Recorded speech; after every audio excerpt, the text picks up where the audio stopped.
Welcome to the Passive Mobile Home Park Investing Podcast with your host, Andrew Keel. This is the podcast where you can get the education you need to invest 100% passively in the highly profitable niche of mobile home parks. Welcome to the Passive Mobile Home Park Investing Podcast. This is your host, Andrew Keel. And today we have an amazing guest and my friend and fellow fisherman, Mr. Patrick Hagens from MHP Communities. Before we dive in, I want to ask you a real quick favor. Would you mind taking an extra 30 seconds to head over to iTunes to rate this with 5 stars? This helps us get more listeners, and it means the absolute world to me. So thanks for making my day with that 5-star review of the show. All right, let's dive in. Patrick Hagens, founder of MHP Communities LLC, is the sole owner and operator of a 6 mobile home park portfolio worth around $25 million. Patrick and his fiance built a 25-state database of mobile home park owners and mailed out brochures and cold called to find deals. With their dedication, they have bought a mobile home park every year since 2018. These investments have enabled them to move to Alaska and hunt and fish all over the world, fulfilling a lifelong dream. Patrick, we are excited to welcome you to the show, brother. Absolutely. Thanks for having me, Andrew. Appreciate it. Yeah, man. Would you mind starting out by telling our listeners a little bit about your story and how in the world you got into manufactured housing of all things? Right. Yeah. So I guess the bug was put in my head as a kid when my dad kind of had me as sweat labor for his rentals. I'd go paint that fence and help me with this hot water heater and whatever.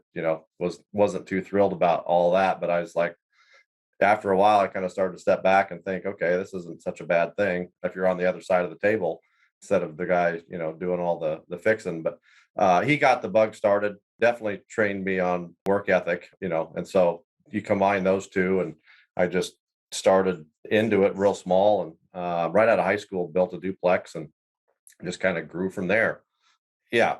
Did a duplex, just did a subdivision that didn't go well. I learned the hard way on that, and did storage and apartments and just really bounced around trying to find my niche, and then got a kind of a tip on mobile home parks. And just as soon as I found that out and kind of started doing some research, I knew that was the path for me, and kind of took off from there.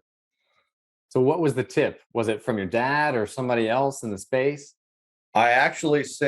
I recommended that my aunt go to a Rich Dad conference, and after they got back from the conference, they had said that they got that tip while they were there, that mobile home parks was kind of the hot thing and where to be, and I hadn't really thought about it. So yeah, started digging into it, and of course found Frank Rolfe and his stuff online, and immediately booked his boot camp.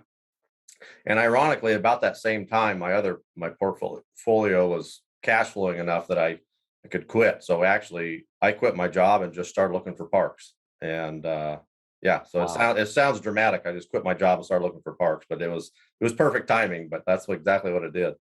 That's so awesome. And what year was that, Patrick? That was 2015. Yeah, 2015.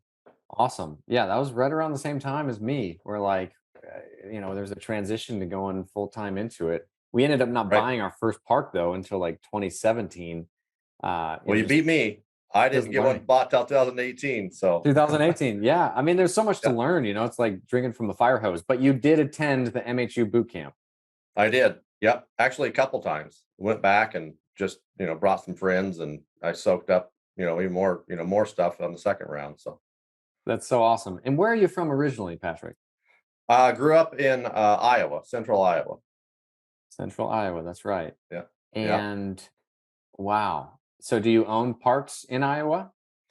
I do. Yep. So we've got 4 in Iowa, and then, I moved to Wyoming. I actually lived in Wyoming for 15 years. So I bought in Wyoming and Iowa. It seems like I buy where I'm comfortable with where I've lived, is what it kind of seems like. And that's probably why. But yeah, I've got 2 parks in Wyoming and 4 in Iowa. That's along so with awesome. my original portfolios in Iowa as well. Gotcha. And that's more single family and duplexes and things like that? Yeah, single family duplexes, senior apartment, and a large storage facility. Okay. Very cool. Yeah. Very cool. Yeah. That is fantastic. And Patrick, maybe you could tell us, like, what does the perfect mobile home park look like to you? Like what does one of your portfolio parks look like, or the perfect park? Well, we've got one.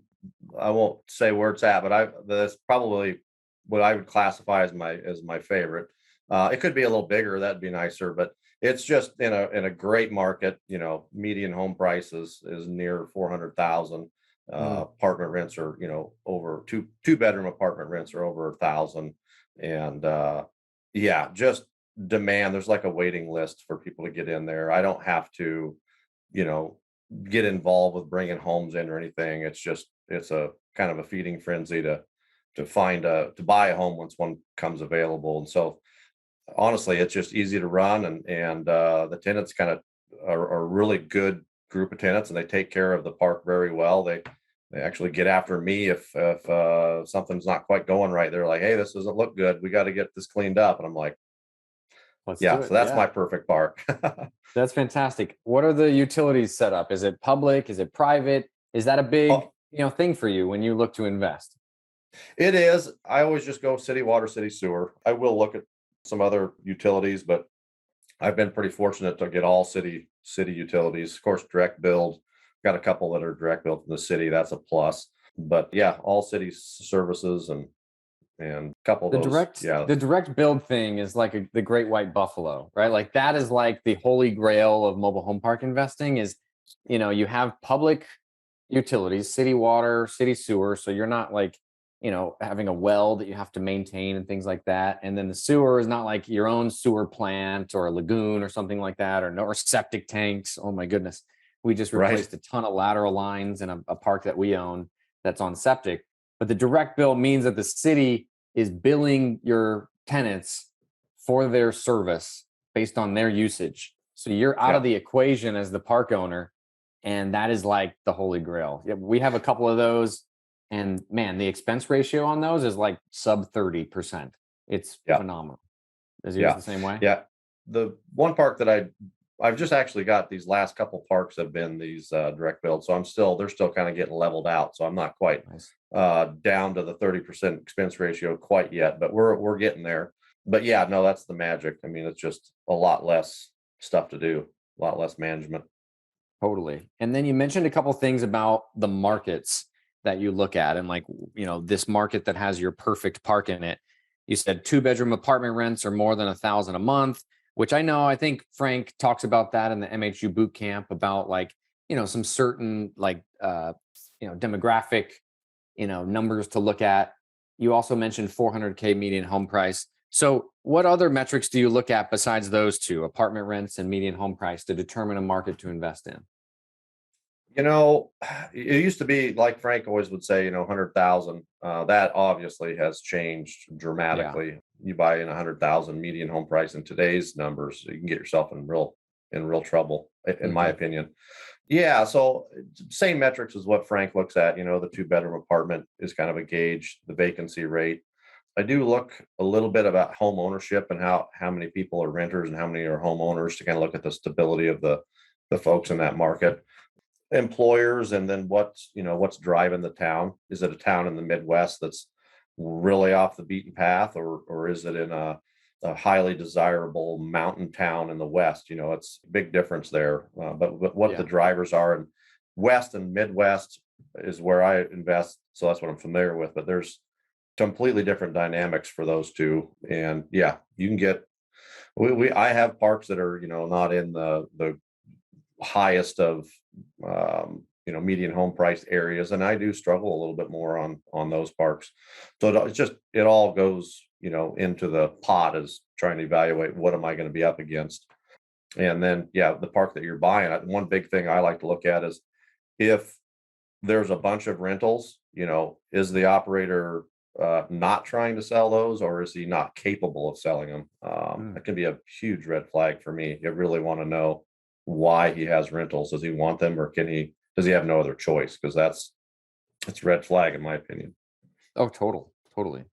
You mentioned a couple things there. Vacancy rate. Are you just talking about housing vacancy, like on best Yeah. places where you're just seeing like, Yep. what's going Exactly. on there? Because we look at that too, and we bought in a vacation town of Ludington, That, Michigan, And I it's was like gonna the say, weirdest thing because like during the summer, the vacancy rate's way down, but like during the right. winter months, it's way up. So it's like it was like getting to the bottom of why are the units vacant? And in that case, Right. it worked out. But in other cases, you know, like one park we had in Keokuk, Iowa, which I know we talked Yep. about, Right. you know, it was a very bad thing, right? Like the market just Right. wasn't, you know, absorbing. Yeah, so like Keokuk, Iowa, in the southern part of the state, it's a little tougher economy down there versus like northern Wisconsin. You're going to have completely different read on the vacancy rate. Wisconsin's kind of that especially that northern part. A lot of people go up there for vacation. A lot of vacation rentals. Completely different ball game. Totally. Yeah. Well, let me hop into some questions here, Patrick. What do you think is the toughest hurdle to overcome in mobile home park investing? For me or for somebody? I would say just for anybody that's like looking to kind of get in, you know, what's the hardest part about the business? I would say it's probably the operations. If you don't, if you're looking to grow fast and buy these turnaround parks, operations can be, and picking the right market can really be a hurdle, especially if you're not familiar with real estate. Thankfully, I mean, I had some experience coming into real estate, so it was a little easier for me to take the ball and run with it. But it still took me 3 years to find them, and then once I did get a park bought it, it's a learning curve for sure. It's not like any other real estate. And you're a I was value add guy, right? Like you're not buying stabilized stuff. You're buying stuff you can put work into and sweat equity. That's what I've been doing. Yep, yep. And I've got lucky and bought a couple parks that were stabilized as far as operations go, not so much on the rent, but yeah, I've been pretty lucky. I am, our six parks keep me busy, so I'm kind of switching gears a little bit, but yeah, I still like to make the money, right? Like I love the money from a turnaround, or the value from a turnaround. But Totally.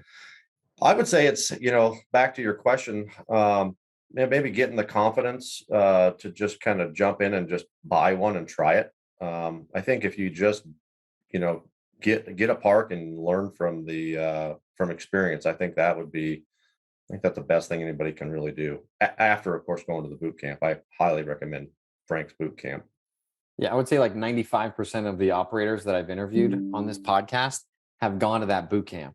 And when Yep. someone hasn't been to the boot camp, it like raises a red flag like, wait a minute, you Right. haven't been there. And then I kind of dig a little bit and find out that there's like usually issues where they've bought in like a property with private utilities that like ended up leading to issues because they didn't do the right due diligence because they didn't go to the boot camp and they didn't have the Right. handbook. So it's saved a lot of money. But I would say also from every deal we've done, like, to your credit, we've learned something else that wasn't taught in the boot camp because it's only a 3-day Right. boot camp. There's only so much you can learn. Right.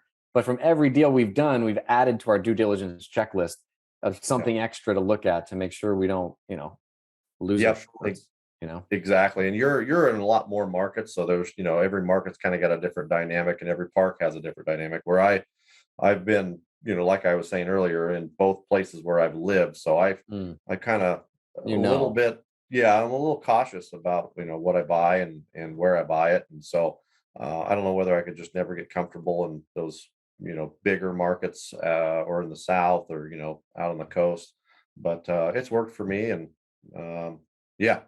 That's what matters, dude. Tell us about your investing strategy in mobile home parks. Like, how does the last mobile home park you bought compare to the first one you bought? And like, how has that like strategy changed? And where do you think is like the best, strategy in the marketplace right now for mobile home park investing? Sure. Well, I got really lucky on my first one. My first park was my biggest park, 90 plus spaces. So Nice.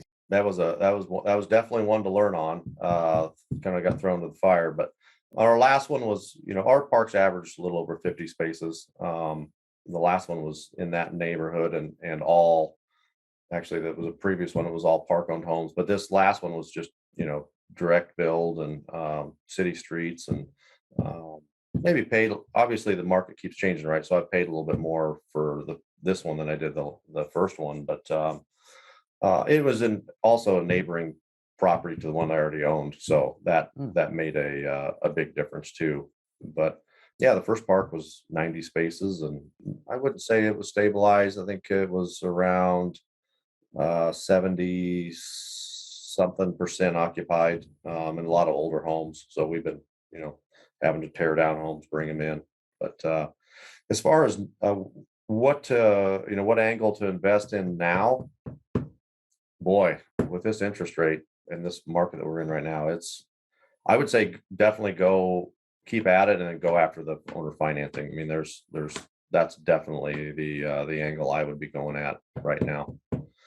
Yeah. Yeah. I think it's safer if you can get it. And it's not always available, but if you're not offering it when you're talking to sellers, you could be missing the boat, because I would say that compared to other asset classes, mobile home parks have more mom and pops, and they have mom and pops that have owned these things for a long time. So they have a lot of equity.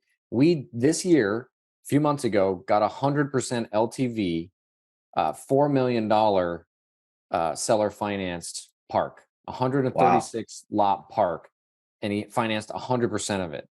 And it just shows you it's out there. It doesn't. It That was is. our only deal this year that we got seller financing on, and we offered it on all of them that we've been looking at, and missed out on a lot of deals because it just wouldn't pencil out without that seller financing piece. But it's like you said, it's out there, and I think it's more Yeah. prevalent now. Yeah. And I never say, I never lead with, hey, owner financing. I always, go through all the details and bring that up later, like kind of have the approach of what do you plan on doing with the money, right? And kind of get their story and what their direction is. And then just kind of casually bring it up as, well, what have you thought about, making a little extra money and carrying the note? Be in the bank. But Yeah. yeah, and beat the bank. But it's definitely a much bigger deal now than it has been even a year ago. So Totally. What mistakes in mobile home park investing have you made that we could learn from? oh boy. Well, generally I'm pretty cautious. I've made some for sure.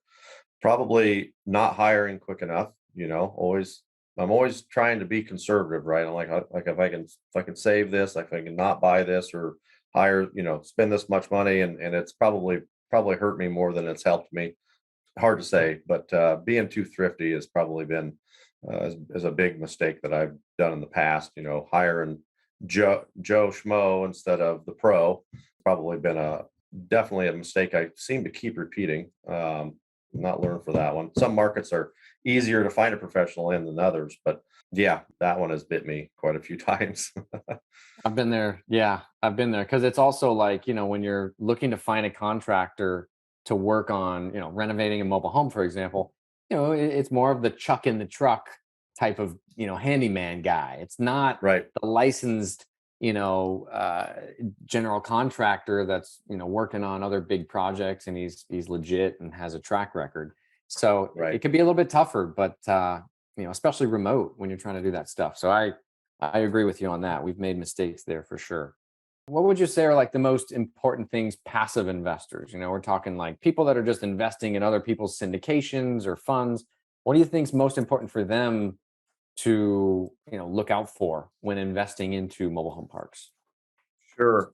Well, obviously the reputation and experience of the operator they're investing with. I don't personally invest with other people, and it's all 100% for me owned.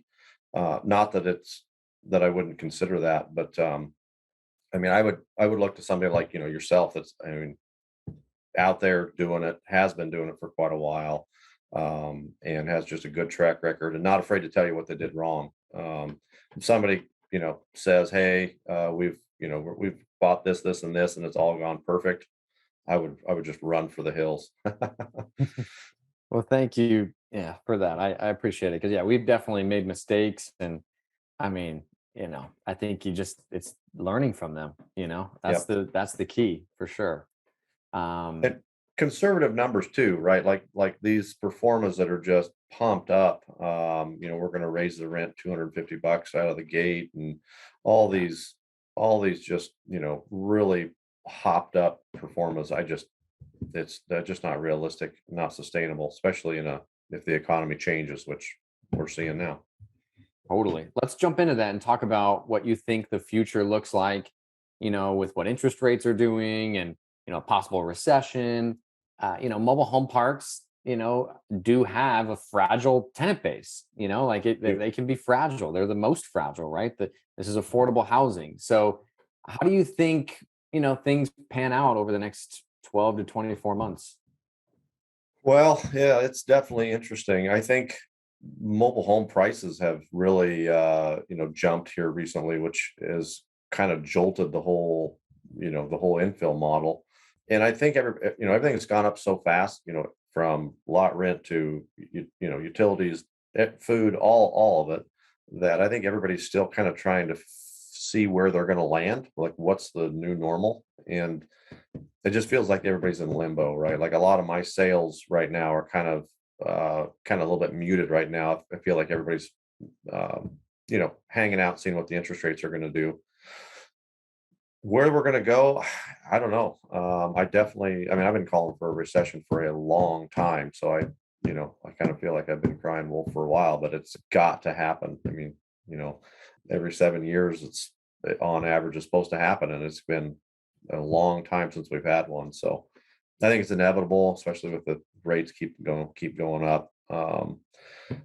As far as like the MH, I would really like to see some more modern designs to that standard box that we've had since 1990. Really, they don't look much different. And I think if we could get, some good design, I know there are some companies, but I'm talking like the majority of the manufacturers ones, right? Like not the ones that cost 150 grand from the factory. Exactly. Talking about, the 50K or so cost. Yeah, I agree. Right. Yeah, change a roof line, add some just change something, and change it up a little bit. I think it would help bring in more people to MH that when they drive through it, they think, well, this looks like the same thing it did in 1990, and it looks like a trailer, and I don't want to live in it. If it looked like a modern, Tiny larger, home, but actually tiny has home, square footage. Yeah, right. If it looked like a large tiny home, if you will, I think people would flock to it, and for some reason we just don't see it. Yeah.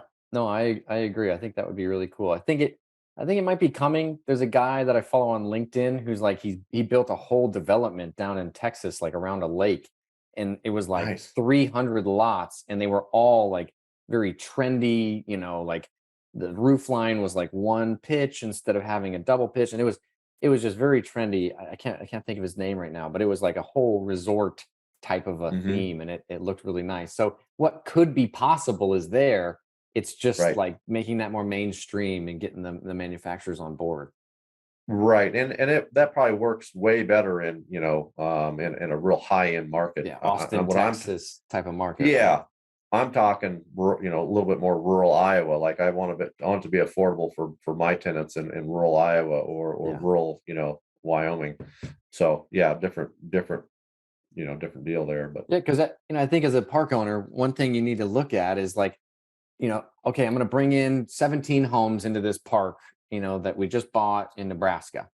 Well, you got to get on the phone and you got to find out like how far away are the manufacturers from your park. Like that's what right. people overlook is like, okay, yeah, the homes cost 50 grand. Perfect. That's, I can put down 10%, that'd be great. Oh, well, it's going to cost $7,500 to tote these homes from the factory to your park. And that's a lot of money, Right. to not account for. That's not an actual hard cost of the home. So, in the Midwest, there's not a lot of plants that do Nope. beyond the basic design, the basic kind of setup. That's So exactly right. It's a struggle. Yeah. I mean, I get look at the price sheets of the manufacturers send me, and I'm like, cool. And then I'm like, oh yeah, it's 5 to 6 grand to get it delivered. And it's like, yeah, that really adds a chunk. it does. It does. Yep. Patrick, what do you think the biggest threat to mobile home park investing is? A good economy. I don't know. The threat to mobile homes. I guess regulation could be a big factor with all these news articles of everybody raising rents. I could see some regulation coming down that would hurt. Uh, Probably be designed to help, but it would actually hurt. Frank talks a lot about that as well in his talking. But yeah, Yep. there's these bad egg investors that are in, big towers in New York City that have never stepped a foot in the park that just Right. come in and send out an intro letter to the tenants and say, hey, your rent's going up $250 a month. You got 60 days and then your rent's going to be $250 a month higher. And they do no improvements. And I saw it firsthand on a community in Illinois where literally their whole plan was to like scrap it. They wanted people to not be able to pay it so they could scrap it and redevelop it and like bring in, a whole new look for the park. But it's just like that is what's giving the industry a black eye. Operators like you and I that come in and add value and, clean up the streets and the landscaping and fencing and signage and, the home quality, that's where we deserve a bump in rents. But we're not talking $250 a month, 2 months after you buy the place. That's insane. Right. And I think Iowa is one of the states that had the issue. I know there was something that went on the docket. I don't know. How did that end up? Well, it was actually in the same county as one of my parks, one of my first parks. Wow. Yeah. And it really raised a stink. And of course, Iowa Manufactured Housing Association has been involved in that. And I've got some communication from them. They kind of send stuff out saying, hey, I'm not pointing anybody out, but this is really getting on the radar of the wrong people and we're fighting against it. But it was definitely an issue. I think it's calmed down now a little bit, but that was during the election. And I think even the presidential candidates caught wind of it and made mention of it. So it definitely raised some eyebrows. I got some tenants out of the deal. People left parks and I've got some tenants out of the deal, but good for you. And that's the thing, right? I would not want to be that guy that like is on the front page of the paper and like Nancy Pelosi is like saying your name because you're that greedy landlord, right? Like, just do it the right way, guys. If it doesn't pencil out and you need to raise rents $250 a month on people, that's not a deal that you should be doing. No. Whoever needs to hear that, it's into the universe now. Right. And I have raised rents, different scenarios, I've been fairly aggressive on rents, but I've also, like this one park that I've got in mind, I just, $250,000 to replace the entire road. And not with asphalt, I did concrete because it was just a little bit more, and I just decided to go that route. And park looks completely different. Did I get complaints? I did, but the people that are coming in, those people that had left, are being replaced with people that are super happy to pay the new rent, thrilled with the way the park looks, and there's no chance of it being redeveloped now. Totally, and that's the thing, right? Like, I'm not against rent increases. I'm just saying, like, you just put a ton of money into that place and it's a win-win, right? Because otherwise it's going to get redeveloped. Like you said, they're going to scrap it clean. They're going to build an apartment complex on it or something. And it will not be a mobile home park anymore. And those affordable housing units are going to be gone forever. So yeah, I agree. I think there's a happy medium to be struck somewhere. Definitely. And, like some of the folks that we buy from, that you can just tell they're in autopilot. They're not raising rents because they know the tenants, they're personally, involved with it. And they just haven't put anything back into the park. They're not keeping it clean. They're not actually bringing homes in is one thing that you can do to really change the look of a park. And it's a lot of work bringing homes in. I mean, you know as well as I do. And so, these folks that don't raise rents and don't bring new homes in, the whole park just starts to suffer and just looks tired. Yeah. No, that's a great example. Park-owned homes or tenant-owned homes? What's your preference? Tenant-owned homes all the way. I'm with you on that. Yeah. You got to buy them and you got to hold them and you got to fix them up and you got to put them up for sale. And sometimes you got to do rent to own. So it's never, I don't own any homes. We own a lot of homes, but the way I differentiate it is a rent to own or a straight rental. The person that wants to straight rent and not put any money down, I don't want anything to do with that. That's that tenant. So we own homes, but they're either rent to own or they're inventory, but no straight rentals. Yep. Yeah, I'm with you on that. I think it just makes it more scalable. You're not running a flat apartment complex, and people don't realize, which I'm surprised, but like, manufactured homes are not built with the same building materials that single family homes are built from. The windows are different sizes, the doors are different sizes, the drywall is thinner. It's a completely different ball game, and you gotta Right. You gotta special order this stuff, and it's Right. expensive. So if you're gonna Right. own all these things, just be ready, because it can get pricey real fast. And then again, you're Right. gonna have this equipment coming in, but then you're gonna hire Chuck in the truck because he's the only guy you could get to actually do the work for a reasonable price. So Right. yeah, it gets crazy. Yep. Let's see, Patrick, how could listeners get a hold of you, if you they like to do so? Yeah, LinkedIn is probably the best bet. I allow a little bit of time. I'm not on there all the time, but yeah, message me on LinkedIn is probably the best bet. That's fantastic. What's one last bit of advice you would, give like an interested passive investor, a passive mobile home park investor that's never invested before in the asset class? What's like, one tip you'd give them?